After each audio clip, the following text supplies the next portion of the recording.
Hello student, welcome to ਗਿਆਨਮ ਅਬੋਰ। ਤੁਹਾਡਾ ਬਹੁਤ ਬਹੁਤ ਸਵਾਗਤ ਹੈ ਗਿਆਨਮ ਅਬੋਰ ਦੇ ਵਿੱਚ। ਅੱਜ ਆਪਾਂ ਸਬਜੈਕਟ 'ਤੇ ਗੱਲ ਕਰਾਂਗੇ, ਆਪਣਾ ਪੋਲਿਟੀ ਸਬਜੈਕਟ ਹੈ ਅਤੇ ਟੌਪਿਕ ਆਪਾਂ ਗੱਲ ਕਰਾਂਗੇ ਅੱਜ ਆਪਾਂ ਪ੍ਰੈਜ਼ੀਡੈਂਟ 'ਤੇ ਗੱਲ ਕਰਾਂਗੇ। ਜੇ ਆਪਾਂ ਗੱਲ ਕਰੀਏ ਤਾਂ ਇੰਡੀਆ ਦੇ ਕਰੰਟ ਪ੍ਰੈਜ਼ੀਡੈਂਟ ਕੌਣ ਹੈ, ਤਾਂ ਆਪਾਂ ਸਾਰੇ ਜਾਣਦੇ ਹਾਂ ਆਪਣੇ ਕਰੰਟ ਪ੍ਰੈਜ਼ੀਡੈਂਟ ਦਾ ਨਾਮ ਹੈ ਰਾਮਨਾਥ ਕੋਵਿੰਦ। ਕੀ ਨਾਮ ਹੈ ਜੀ? ਰਾਮਨਾਥ ਕੋਵਿੰਦ। ਅੱਜ ਆਪਾਂ ਗੱਲ ਕਰਾਂਗੇ ਪ੍ਰੈਜ਼ੀਡੈਂਟ ਕਿਵੇਂ, ਕੌਣ ਹੁੰਦਾ ਹੈ। ਪਹਿਲਾਂ ਇੰਡੀਆ ਦੇ ਕੰਟੈਕਸਟ ਤੋਂ ਆਪਾਂ ਸ਼ੁਰੂ ਕਰਦੇ ਹਾਂ। ਜੇ ਆਪਾਂ ਇੰਡੀਆ ਦੀ ਗੱਲ ਕਰੀਏ ਤਾਂ ਇੰਡੀਆ ਦੇ ਵਿੱਚ ਸਭ ਤੋਂ ਹਾਈਐਸਟ ਪੋਸਟ, ਜੇ ਆਪਾਂ ਆਖੀਏ ਹਾਈਐਸਟ ਪੋਸਟ, ਜਾਂ ਆਪਣੇ ਜੋ ਗੌਰਮੈਂਟ ਦਾ ਹੈੱਡ ਆਖੀਏ ਜਾਂ ਆਪਾਂ ਆਖੀਏ ਵੀ ਜਿਹੜੀ ਹਾਈਐਸਟ ਪੋਸਟ ਹੈਗੀ ਹੈ ਉਹ ਕਿਸ ਦੀ ਹੈਗੀ ਹੈ? ਉਹ ਹੈਗੀ ਹੈ ਪ੍ਰੈਜ਼ੀਡੈਂਟ ਦੀ। ਠੀਕ ਹੈ ਜੀ, ਉਹ ਪੋਸਟ ਹੈਗੀ ਹੈ ਜੀ ਪ੍ਰੈਜ਼ੀਡੈਂਟ ਦੀ। ਫਿਰ ਆਪਣੀ ਗੱਲ ਆਉਂਦੀ ਹੈ ਵੀ ਇੰਡੀਅਨ ਕੌਨਸਟੀਟਿਊਸ਼ਨ ਦੇ ਅਕੋਰਡਿੰਗ ਪ੍ਰੈਜ਼ੀਡੈਂਟ ਚੁਣਿਆ ਕਿੰਨੇ ਟਾਈਮ ਵਾਸਤੇ ਜਾਂਦਾ ਹੈ, ਕਿਵੇਂ ਚੁਣਿਆ ਜਾਂਦਾ ਹੈ, ਕੀ ਉਹਦੀ ਕੁਆਲਿਟੀਜ਼ ਹੁੰਦੀਆਂ, ਉਹ ਆਪਾਂ ਸਾਰੀ ਇੱਥੇ ਆਪਾਂ ਉਹ ਗੱਲ ਨੂੰ ਸ਼ੁਰੂ ਕਰਾਂਗੇ। ਆਪਾਂ ਗੱਲ ਸ਼ੁਰੂ ਕਰਦੇ ਹਾਂ ਪ੍ਰੈਜ਼ੀਡੈਂਟ ਤੋਂ। ਤਾਂ ਪ੍ਰੈਜ਼ੀਡੈਂਟ ਹੁੰਦਾ ਕੀ ਹੈ? ਤਾਂ ਪ੍ਰੈਜ਼ੀਡੈਂਟ ਇੰਡੀਆ ਦਾ ਫਸਟ ਸਿਟੀਜ਼ਨ ਹੁੰਦਾ। ਕੀ ਹੁੰਦਾ ਜੀ? ਇੰਡੀਆ ਦਾ ਫਸਟ ਸਿਟੀਜ਼ਨ। ਜੇ ਆਪਾਂ ਗੱਲ ਕਰੀਏ ਪੰਜਾਬੀ ਦੇ ਵਿੱਚ, ਆਪਾਂ ਇਹਦੀ ਗੱਲ ਕਰੀਏ ਤਾਂ ਪਹਿਲਾ ਨਾਗਰਿਕ ਕੌਣ ਹੁੰਦਾ ਜੀ? ਪਹਿਲਾ ਨਾਗਰਿਕ ਹੁੰਦਾ ਦੇਸ਼ ਦਾ ਪ੍ਰੈਜ਼ੀਡੈਂਟ ਆਫ ਇੰਡੀਆ। ਇਹ ਸਭ ਤੋਂ ਹਾਈਐਸਟ ਪੋਸਟ ਹੈਗੀ ਹੈ ਜੀ। ਇਹਨੂੰ ਚੁਣਨ ਵਾਸਤੇ ਬੰਦੇ ਦੇ ਵਿੱਚ ਕੁਆਲਿਟੀ ਕੀ ਜਾਂ ਆਪਾਂ ਗੱਲ ਕਰੀਏ ਕੀ ਕੰਡੀਸ਼ਨਸ ਜਾਂ ਦੀ ਕੁਆਲੀਫਿਕੇਸ਼ਨ ਕੀ ਹੋਣੀ ਚਾਹੀਦੀ ਹੈ, ਆਪਾਂ ਗੱਲ ਕਰਾਂਗੇ ਕੁਆਲੀਫਿਕੇਸ਼ਨ ਕੀ ਹੋਣੀ ਚਾਹੀਦੀ ਹੈ। ਤਾਂ ਫਸਟ ਕੁਆਲੀਫਿਕੇਸ਼ਨ ਇਹ ਹੋਣੀ ਚਾਹੀਦੀ ਹੈ ਉਹ ਇੰਡੀਆ ਦਾ ਸਿਟੀਜ਼ਨ ਹੋਵੇ। ਕਿੱਥੋਂ ਦਾ ਸਿਟੀਜ਼ਨ ਹੋਵੇ ਜੀ? Indian citizen, citizen of India. ਠੀਕ ਹੈ ਜੀ। ਫਿਰ ਗੱਲ ਆਉਂਦੀ ਹੈ ਉਹਦੀ ਏਜ ਕਿੰਨੀ ਹੋਵੇ, ਤਾਂ ਘੱਟੋ ਘੱਟ ਉਸ ਪਰਸਨ ਦੀ ਏਜ ਹੋਣੀ ਚਾਹੀਦੀ ਹੈ 35 ਸਾਲ। ਘੱਟੋ ਘੱਟ ਏਜ ਕਿੰਨੀ ਹੋਵੇ ਜੀ? 35 ਸਾਲ। ਅਤੇ ਇਹਦੇ ਨਾਲ ਇੱਕ ਹੋਰ ਕੰਡੀਸ਼ਨ, ਤੀਜੀ ਕੰਡੀਸ਼ਨ ਹੈਗੀ ਹੈ ਉਹ ਲੋਕ ਸਭਾ ਦਾ ਮੈਂਬਰ ਬਣਨ ਵਾਸਤੇ ਉਹ ਕੁਆਲੀਫਾਈਡ ਹੋਵੇ। ਮਤਲਬ ਲੋਕ ਸਭਾ ਦਾ ਮੈਂਬਰ ਬਣਨ ਵਾਸਤੇ ਕੁਆਲੀਫਾਈਡ ਹੋਵੇ। ਇਹ ਆਪਾਂ ਗੱਲ ਕਰਦੇ ਹਾਂ ਇੰਡੀਆ ਦੇ ਵਿੱਚ। ਫਿਰ ਆਪਾਂ ਇੱਥੋਂ ਜੇ ਆਪਾਂ ਹੋਰ ਗੱਲ ਸ਼ੁਰੂ ਕਰੀਏ, ਇੱਕ ਪਾਸੇ ਜੇ ਆਪਾਂ ਗੱਲ ਕਰੀਏ ਇੰਡੀਅਨ ਪ੍ਰੈਜ਼ੀਡੈਂਟ ਦੀ, ਤਾਂ ਆਪਣੇ ਹੈਗੇ ਰਾਮਨਾਥ ਕੋਵਿੰਦ। ਇਹਨਾਂ ਦਾ ਇਲੈਕਸ਼ਨ ਪ੍ਰੋਸੀਜਰ ਕੀ ਹੁੰਦਾ, ਇਹ ਚੁਣੇ ਕਿਵੇਂ ਜਾਂਦੇ ਆ, ਆਪਾਂ ਗੱਲ ਕਰਾਂਗੇ ਇਹਨਾਂ ਦਾ ਇਲੈਕਸ਼ਨ ਪ੍ਰੋਸੀਜਰ ਦੀ। ਆਪਾਂ ਗੱਲ ਕਰੀਏ ਇਹਨਾਂ ਨੂੰ ਕੌਣ ਕੌਣ ਚੁਣਦਾ, ਆਪਾਂ ਜਾਣਦੇ ਹਾਂ।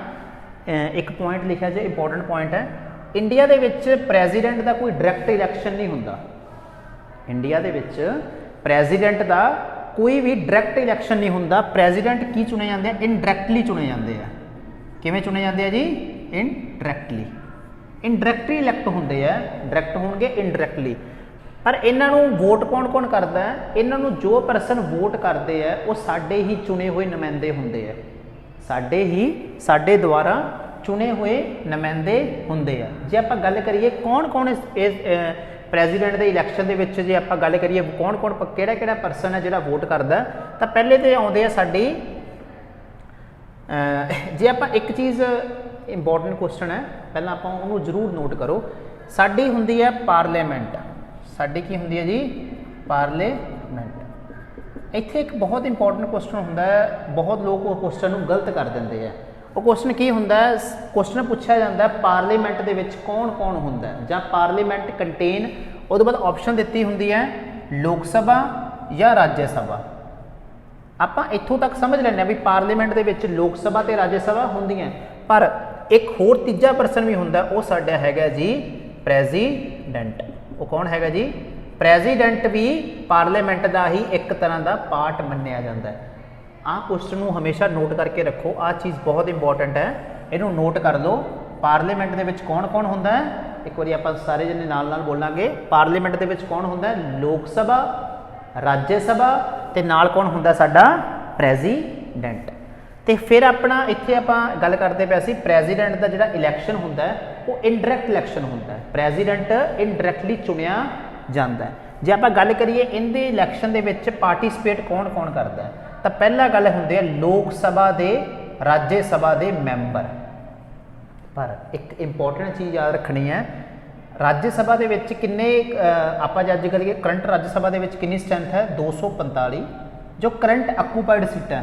ਵੈਸੇ ਰਾਜ ਸਭਾ ਦੀ ਸਟਰੈਂਥ ਹੈਗੀ ਹੈ 250। ਠੀਕ ਹੈ ਜੀ।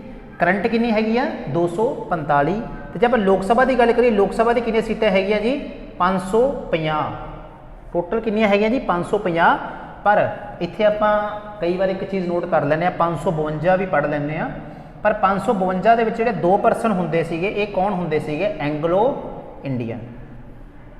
पर ਜਿਹੜੀ ਸਾਡੀ 2019 ਦੀ ਜਿਹੜੀ ਸਾਡੀ ਪਾਰਲੀਮੈਂਟ ਚੱਲਦੀ ਪਈ ਹੈ 2019 ਦਾ ਜਿਹੜਾ ਸਾਡਾ ਇਲੈਕਸ਼ਨ ਸੀਗਾ ਉਹਦੇ ਜਿਹੜੀ ਸਾਡੀ ਪਾਰਲੀਮੈਂਟ ਚੱਲਦੀ ਪਈ ਹੈ ਉਹਦੇ ਵਿੱਚ ਅਸੀਂ ਨੈਕਸਟ ਟਰਮ ਤੋਂ 2% ਨੂੰ ਨੋਮੀਨੇਟ ਨਹੀਂ ਕੀਤਾ।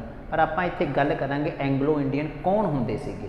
ਤਾਂ ਐਂਗਲੋ ਇੰਡੀਅਨ ਹੁੰਦੇ ਸੀਗੇ ਜੀ ਜਿਹੜੇ ਪਰਸਨ ਜਦੋਂ ਆਪਣੇ ਹੁਣ ਬ੍ਰਿਟਿਸ਼ ਆਏ ਸੀਗੇ ब्रिटिश नहीं कहना कल आप यूरोपीयन की जो गल करिए तो यूरोपीयन लोग जोड़े पूरे के पूरे तो आप करिए 1947 तो बाद ये तो नहीं हैगा सीगा भी सारे के सारे ही देश छड्ड के चले गए। हो सकता है उन्होंने विचों कई परसन के कोई बिजनेस चल पे होण जां कई परसन के इत्थे बिजनेस तो बाद विआह हो गए होण जां इत्थे उन्होंने काम शुरू कर लिया होवे। ਜਿਹੜੇ ਪਰਸਨ ਉਹਨਾਂ ਤੋਂ ਉਹਨਾਂ ਦੇ ਜਿਵੇਂ ਅੱਗੇ ਮਤਲਬ ਇੱਕ ਪਰਸਨ ਯੂਰਪੀਅਨ ਹੈ ਦੂਜੇ ਪਾਸੇ ਜੇ ਆਪਾਂ ਗੱਲ ਕਰੀਏ ਤਾਂ ਇੰਡੀਅਨਸ ਨਾਲ ਉਹਨਾਂ ਨੇ ਵਿਆਹ ਕੀਤਾ ਜੋ ਉਹਨਾਂ ਦੇ ਬੱਚੇ ਪੈਦਾ ਹੋਏ ਉਹਨਾਂ ਨੂੰ ਕੀ ਆਖਿਆ ਜਾਂਦਾ ਐਂਗਲੋ ਇੰਡੀਅਨ। ਚੀਜ਼ ਨੂੰ ਨੋਟ ਕਰ ਲਓ ਉਹਨਾਂ ਨੂੰ ਕੀ ਆਖਿਆ ਜਾਂਦਾ ਜੀ ਐਂਗਲੋ ਇੰਡੀਅਨ। ਤਾਂ ਐਂਗਲੋ ਇੰਡੀਅਨ ਪਹਿਲਾਂ ਅਸੀਂ 2% ਨੂੰ ਨੋਮੀਨੇਟ ਕਰਦੇ ਹੁੰਦੇ ਸੀ ਲੋਕ ਸਭਾ ਦੇ ਵਿੱਚ ਪਰ ਹੁਣ ਇਹ 2% ਨੂੰ ਅਸੀਂ ਨੋਮੀਨੇਟ ਕਰਨਾ ਬੰਦ ਕਰ ਦਿੱਤਾ ਗਿਆ ਹੈ। ਹੁਣ ਸਾਡੀ ਲੋਕ ਸਭਾ ਦੀ ਜੇ ਗੱਲ ਕਰੀਏ ਟੋਟਲ ਸਟਰੈਂਥ ਹੈਗੀ 550 ਪਰ ਆਕੂਪਾਈਡ ਕਿੰਨੀ ਹੈਗੀ ਹੈ ਜੀ 543। ਫਿਰ ਇੱਥੇ ਗੱਲ ਆਉਂਦੀ ਹੈ 5% ਇਹ ਤੇ 7% ਇਹ ਕਿੱਧਰ ਗਏ। ਇਹ ਜਿਹੜੇ 7 ਤੇ 5% ਟੋਟਲ 12% ਹੈ। ਅਸੀਂ ਇੱਕ ਸਾਡਾ ਕੰਟਰੀ ਦਾ ਇੰਪੋਰਟੈਂਟ ਏਰੀਆ ਹੈਗਾ ਜਿਹਨੂੰ ਅਸੀਂ ਕਸ਼ਮੀਰ ਦੇ ਨਾਮ ਨਾਲ ਜਾਣਦੇ ਹਾਂ ਪਰ ਕੁਛ ਕਸ਼ਮੀਰ ਦਾ ਏਰੀਆ ਪਾਕਿਸਤਾਨ ਵੱਲੋਂ ਆਪਾਂ ਮੋਡਰਨ ਹਿਸਟਰੀ 'ਚ ਹੀ ਪੜ੍ਹਦੇ ਹੁੰਦੇ ਹਾਂ 1947 ਦੇ ਟਾਈਮ ਤੋਂ ਬਾਅਦ ਉਹਨਾਂ ਨੇ ਕੁਛ ਚੀਜ਼ ਸਾਡਾ ਆਕੂਪਾਈਡ ਕੀਤਾ ਹੋਇਆ ਉਹਨੂੰ ਅਸੀਂ ਕੀ ਕਹਿੰਦੇ ਹਾਂ POK। ਕੀ ਕਹਿੰਦੇ ਆ ਜੀ POK ਕੀ ਹੈਗਾ ਜੀ ਪਾਕਿਸਤਾਨ ਆਕੂਪਾਈਡ ਕਸ਼ਮੀਰ। ਤਾਂ ਜਿਹੜੀਆਂ 12 ਸੀਟਾਂ ਹੈਗੀਆਂ ਅਸੀਂ ਉਹਨਾਂ ਵਾਸਤੇ ਛੱਡੀਆਂ ਹੋਈਆਂ। ਤੇ ਸਾਨੂੰ ਜੇ ਹੁਣ ਕੁਐਸਚਨ ਆ ਜਾਏ ਲੋਕ ਸਭਾ ਤੇ ਰਾਜ ਸਭਾ ਦੀ ਕਰੰਟ ਆਕੂਪਾਈਡ ਕਿੰਨੀਆਂ ਸੀਟਾਂ ਹੁੰਦੀਆਂ ਜੀ 543 ਤੇ 245। ਇੱਕ ਵਾਰ ਫਿਰ ਰਿਪੀਟ ਕਰਾਂਗੇ ਤੁਸੀਂ ਨੋਟ ਵੀ ਕਰ ਲਓ ਤੁਸੀਂ ਜ਼ਰੂਰ ਨੋਟ ਕਰੋ 543 ਤੇ ਦੂਜੇ ਪਾਸੇ ਕਿੰਨੀਆਂ ਆ ਗਈਆਂ 245। ਪਰ 245 ਦੇ ਵਿੱਚ ਅਸੀਂ 12% ਨੋਮੀਨੇਟ ਕਰਦੇ ਹਾਂ।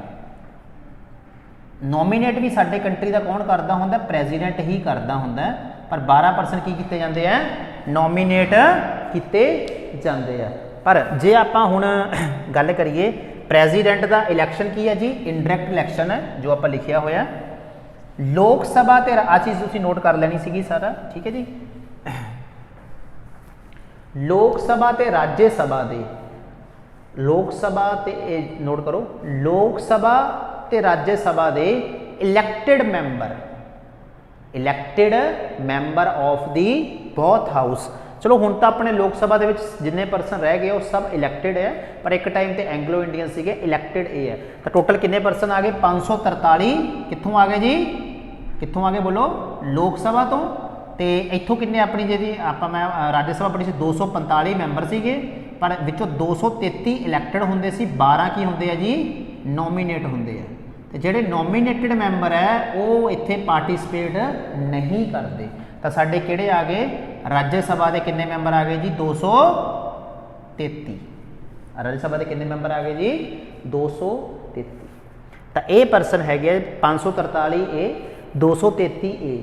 ਤੇ ਥਰਡ ਨੰਬਰ ਤੇ ਕੌਣ ਆਉਂਦੇ ਆ ਜਿਹੜੀਆਂ ਸਾਡੀਆਂ ਸਟੇਟ ਹੁੰਦੀਆਂ ਸਟੇਟ ਅਸੈਂਬਲੀਜ਼ ਹੁੰਦੀਆਂ ਸਾਡੀਆਂ ਸਟੇਟ ਲੈਜਿਸਲੇਚਰ ਅਸੈਂਬਲੀਜ਼ ਹੁੰਦੀਆਂ ਉਹਨਾਂ ਦੇ ਕਿੰਨੇ ਮੈਂਬਰ ਜਿਹੜੇ ਸਾਡੇ ਇਲੈਕਟਿਡ ਮੈਂਬਰ ਹੁੰਦੇ ਆ। ਤਾਂ ਸਾਡੀ ਸਟੇਟ ਅਸੈਂਬਲੀ ਜੇ ਗੱਲ ਕਰੀਏ ਸਟੇਟ ਅਸੈਂਬਲੀ ਦੇ ਜਿਹੜੇ ਸਾਡੇ ਇਲੈਕਟਿਡ ਮੈਂਬਰ ਹੈਗੇ ਆ ਉਹ ਪਾਰਟਿਸਿਪੇਟ ਕਰਦੇ ਆ। ਸਾਡੀ ਜੇ ਆਪਾਂ ਪੰਜਾਬੀ 'ਚ ਆਖੀਏ ਤਾਂ ਕਿਹਨੂੰ ਕੀ ਕਹਿੰਦੇ ਆ ਜੀ ਵਿਧਾਨ ਸਭਾ। ਕੁਝ ਕੁ ਸਟੇਟਾਂ 'ਚ ਵਿਧਾਨ ਪਰਿਸ਼ਦ ਵੀ ਹੁੰਦੀ ਹੈ ਠੀਕ ਹੈ ਜੀ। ਵਿਧਾਨ ਪਰਿਸ਼ਦ ਦੇ ਮੈਂਬਰ ਪਾਰਟਿਸਿਪੇਟ ਨਹੀਂ ਕਰਦੇ ਸਿਰਫ ਤੇ ਸਿਰਫ ਵਿਧਾਨ ਸਭਾ ਦੇ ਮੈਂਬਰ ਪਾਰਟਿਸਿਪੇਟ ਕਰਦੇ ਆ। ਚਲੋ ਆਪਾਂ ਜੇ ਆਪਾਂ ਗੱਲ ਕਰੀਏ ਤਾਂ ਇਹ ਪਰਸਨ ਪਰ ਇਹਦੇ ਨਾਲ ਸਾਡੀਆਂ 2 UT ਵੀ ਹੈਗੀਆਂ। ਸਾਡੀਆਂ 2 UT ਕਿਹੜੀਆਂ ਹੈਗੀਆਂ ਜੀ ਜਿਨ੍ਹਾਂ ਦੇ ਵਿੱਚ ਸਾਡੀ ਆਪਾਂ ਗੱਲ ਕਰੀਏ 2 UT ਹੈ ਜਿੱਥੇ ਸਾਡੀ ਅਸੈਂਬਲੀ ਹੈਗੀ ਹੈ। ਪਹਿਲੀ ਹੈਗੀ ਹੈ ਦਿੱਲੀ ਠੀਕ ਹੈ ਜੀ। ਦੂਜੀ ਸਾਡੀ ਕੀ ਹੈਗੀ ਹੈ ਪੁਡੂਚੇਰੀ ਪੁਡੂਚੇਰੀ ਨੂੰ ਪਹਿਲਾਂ ਪੌਂਡੀਚੇਰੀ ਕਹਿੰਦੇ ਸੀ ਪਰ ਹੁਣ ਦਾ ਕੀ ਨਾਮ ਹੈਗਾ ਜੀ ਪੁਡੂਚੇਰੀ। ਇਹਨਾਂ ਦੀ ਅਸੈਂਬਲੀ ਦੇ ਜੋ ਸਾਡੇ ਜਿਹੜੇ ਇਲੈਕਟਿਡ MLAs ਹੈਗੇ ਆ ਉਹ ਵੀ ਇੱਥੇ ਪਾਰਟਿਸਿਪੇਟ ਕਰਦੇ ਹਨ। ਇਹ ਉਹਦੇ ਇਲੈਕਸ਼ਨ ਦੇ ਵਿੱਚ ਪਰਸਨ ਕੀ ਕਰਦੇ ਆ ਜੀ ਪਾਰਟਿਸਿਪੇਟ करते हैं। पर हुण इदों पहलां आपां गल करिए तो इंडियन जो प्रैजीडेंट हैगा किन्ने टाइम वास्ते चुनिया जाता है, इंडियन प्रैजीडेंट किन्ने टाइम वास्ते चुनिया जाता है, जां आपां लिख लीए इंडियन प्रैजीडेंट का टन्योर कितना होंदा है, इंडियन प्रैजीडेंट का टन्योर कितना होंदा, तो इंडियन प्रैजीडेंट का टन्योर होंदा है जी 5 साल, 5 साल वास्ते चुनिया जाता है। आपां जे कॉन्स्टिट्यूशन की गल करिए तो साडा एक आर्टिकल हैगा, आर्टिकल नंबर 52, 52 की कहता है, जो आपां स्टार्टिंग दे विच लिखिया सीगियां, देयर शैल बी ए, लिख लो जी हुण तुसीं आपां थोड़ा लिखदे आं आपां, there shall be a president of India, there shall be a president of India, ते नाल की लिखा जाता है, he is a first citizen of the country.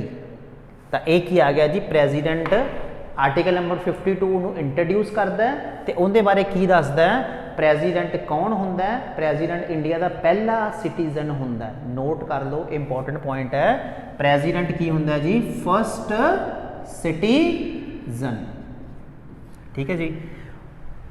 पर जे आप इत्थे कंपेयर करिए, एक आप इंडिया ने कंपेयर करिए तो एक कंपेयर कर लिए आप यूएसए दे नाल, यूएसए दे प्रेजिडेंट कौन है, जॉय बिडेन। तो इंडिया दे कौन सीगे जी, आप स्टार्टिंग गल की सीगी राम नाथ कोविंद, ठीक है जी। तो इत्थों जे आप हुण गल आप अगे चोरीए, यूएसए दे विच प्रेजिडेंट चुनिया जाता 4 साल वास्ते, यूएसए दे विच प्रेजिडेंट कितने साल वास्ते चुनिया जाता जी, 4 साल वास्ते। पर इंडिया दे विच कितने टाइम वास्ते चुनिया जाता जी, 5 साल वास्ते। पॉइंट फिर तो नोट कर लो, इंडिया दे विच 5 साल, यूएसए दे विच 4 साल।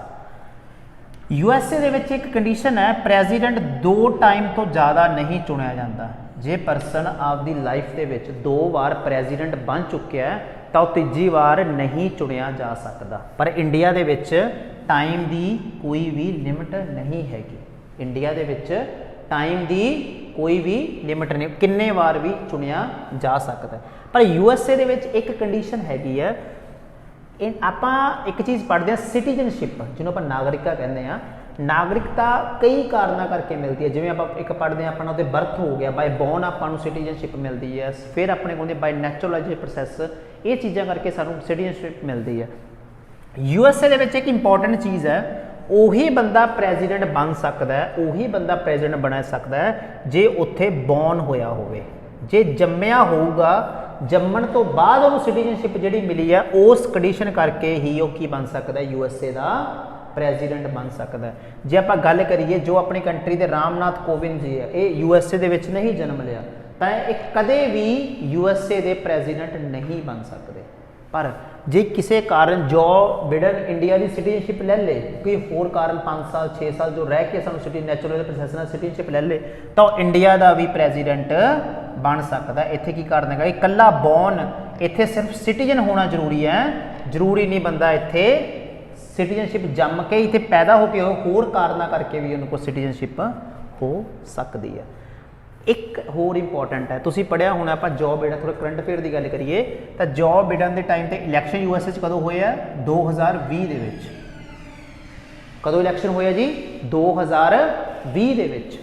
इस तो बाद नैक्सट इलैक्शन कदों होंगे यूएसए दे विच, 2024 दे विच। उस तो बाद होंगे 2028 दे विच। यूएसए दे विच एक चीज़ इंपॉर्टेंट है, प्रेजिडेंट जे 2020 तो बाद 2022 या 23 के इंपीचमेंट भी हो जाता है, जब नवा प्रेजिडेंट भी आता है तो सिर्फ रिमेनिंग टाइम वास्ते ही आऊगा। बाय डैथ में कुछ हो जाए तो रिमेनिंग टाइम जिमें 1 साल बचा सिर्फ उन्ने साल वास्ते आऊगा। 2024 के फिर तो फ्रैश इलैक्शन होंगे। पर इंडिया दे विच जे दूजी बार एक प्रेजिडेंट हटाया गया, उदों बाद इलैक्शन होंगे तो 5 साल की टन्योर उनकी पक्की है। पर इत्थे एक होर क्वेश्चन है, इंडिया दे विच कोई इहो जिहे इलैक्शन हैगे है? इंडिया दे विच मेरा क्वेश्चन है, तुहानूं सबनूं क्वेश्चन एक क्वेश्चन नोट करो, इंडिया दे विच कोई इहो जिहे इलैक्शन हैगे जिन्हां दा टन्योर फिक्स होवे? जे बंदा बाद दे विच मतलब लैट्स सपोज आप एग्जाम्पल की गल करते हैं, 2020 दे विच इलैक्शन होया होवे तो 5 साल आप मन्नीए भी 2025 दे विच नैक्सट इलैक्शन होना है। पर किसी कारण 2023 दे विच उस चुनी हुई सरकार दा चुनी हुई जो भी ਸਾਡੀ ਹੈਗੀ ਹੈ ਬੋਡੀ ਹੈਗੀ ਹੈ ਉਹਦਾ ਜੋ ਹੈੱਡ ਹੈਗਾ ਉਹਨੂੰ ਕੁਝ ਹੋ ਜਾਂਦਾ ਹੈ ਤਾਂ ਦੂਜੀ ਵਾਰ ਇਲੈਕਸ਼ਨ ਹੋ ਕੇ ਕੀ ਉਹ 5 ਸਾਲ ਹੀ ਰਹੂਗਾ ਜਾਂ ਕਿ ਉਹਨਾਂ ਟਾਈਮ ਹੀ ਰਹੂਗਾ। ਤਾਂ ਇਹਦਾ ਆਨਸਰ ਹੈਗਾ ਇੰਡੀਆ ਦੇ ਵਿੱਚ ਇੱਕ ਇਲੈਕਸ਼ਨ ਹੈਗੀ ਹੈ ਜਿਹੜੇ ਸਾਡੇ ਲੋਕਲ ਬੋਡੀਜ਼ ਦੇ ਇਲੈਕਸ਼ਨ ਹੁੰਦੇ ਆ। ਲੋਕਲ ਬੋਡੀ ਸਾਡੀਆਂ ਪੰਚਾਇਤਾਂ ਜਾਂ ਸਾਡੀਆਂ ਮਿਊਨਿਸਪੈਲਿਟੀ। ਜੇ ਸਾਡਾ ਸਰਪੰਚੀ ਦਾ ਜਿਹਨੂੰ ਪੰਜਾਬੀ ਦੇ ਵਿੱਚ ਆਪਾਂ ਕਹਿੰਦੇ ਸਰਪੰਚੀ ਦੇ ਇਲੈਕਸ਼ਨ 2020 ਦੇ ਵਿੱਚ ਹੋਏ ਹੈ ਤੇ ਲੈਟਸ ਸਪੋਜ਼ ਜਿਹੜਾ ਸਰਪੰਚ ਚੁਣਿਆ ਗਿਆ ਉਹ 5 ਸਾਲ ਵਾਸਤੇ ਚੁਣਿਆ ਗਿਆ। ਜੇ ਕਿਸੇ ਤਰ੍ਹਾਂ ਮਿਡ ਟਰਮ ਜੇ ਵਿੱਚ ਦੇ ਵਿੱਚ ਇਲੈਕਸ਼ਨ ਹੋ ਜਾਣ 2023 ਦੇ ਵਿੱਚ ਫਿਰ ਤੋਂ ਇਲੈਕਸ਼ਨ ਹੋ ਜਾਣ ਤਾਂ ਇਹ ਪਰਸਨ ਸਿਰਫ ਤੇ ਸਿਰਫ 2 ਸਾਲ ਵਾਸਤੇ ਰਹੂਗਾ, 5 ਸਾਲ ਵਾਸਤੇ ਨਹੀਂ ਰਹਿ ਸਕਦਾ। ਜਿਵੇਂ ਇਸ ਕੰਡੀਸ਼ਨ ਕੀ ਹੈਗੀ ਹੈ USA ਦੇ ਵਿੱਚ।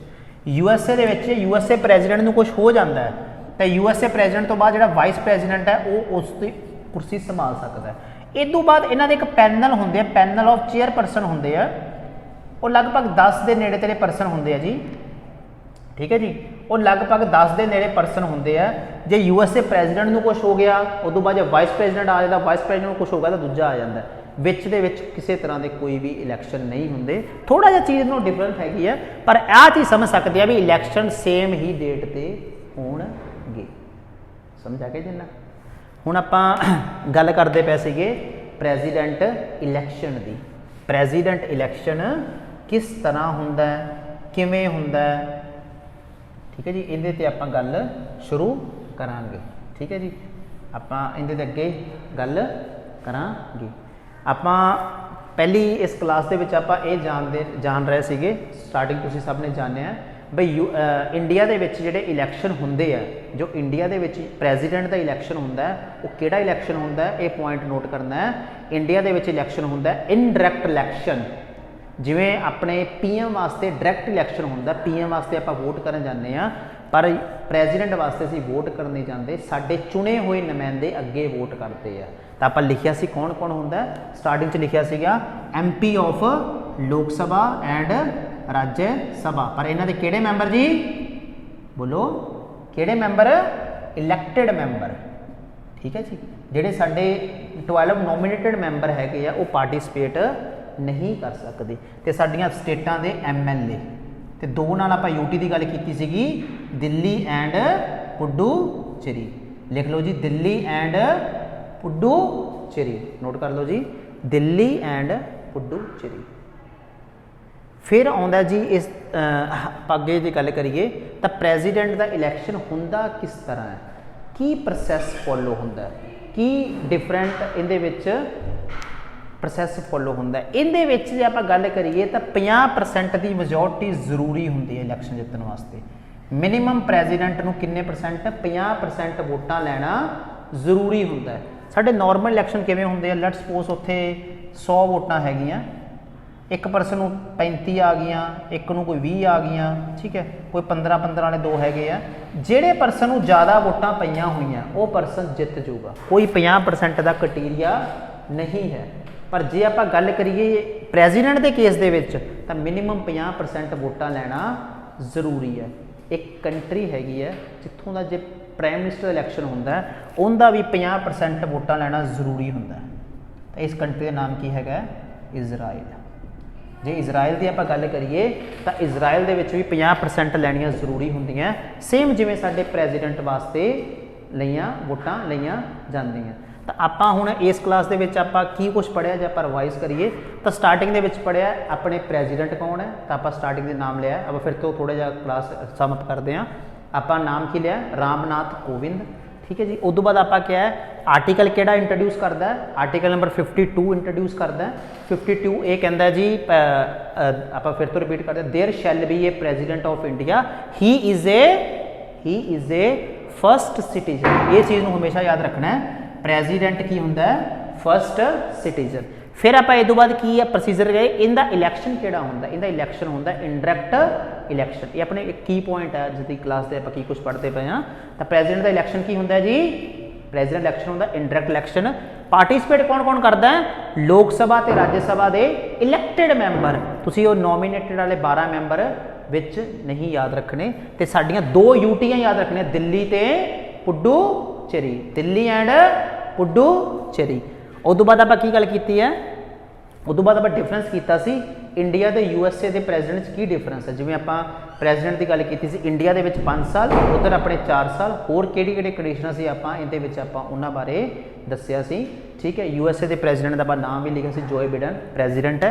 ठीक है जी, उस तो बाद आपां की कहा सी, इहदे विच मिनीमम इंडायरैक्ट इलैक्शन हुंदा है ते 50% वोटां लैणियां जरूरी हुंदियां ने। ठीक है जी, इस तो बाद आप नैक्सट क्लास के आप गल करांगे इलैक्शन प्रोसैस हुंदा की है। तो एक नाम है इनका इलैक्शन प्रोसैस का मेन एक प्रोसैस डिफरेंट प्रोसैस हुंदा है, उसका नाम की कहते हैं प्रपोर्शनल रिप्रजेंटेशन। जे आप लिख लेंगे जी, आप अगली क्लास में पूरा तौर पर जानांगे भी की प्रोसैस हुंदा है। तो आप गल करिए प्रपोर्शनल रिप्रजेंटेशन। ठीक है जी, by means of proportional representation by means of single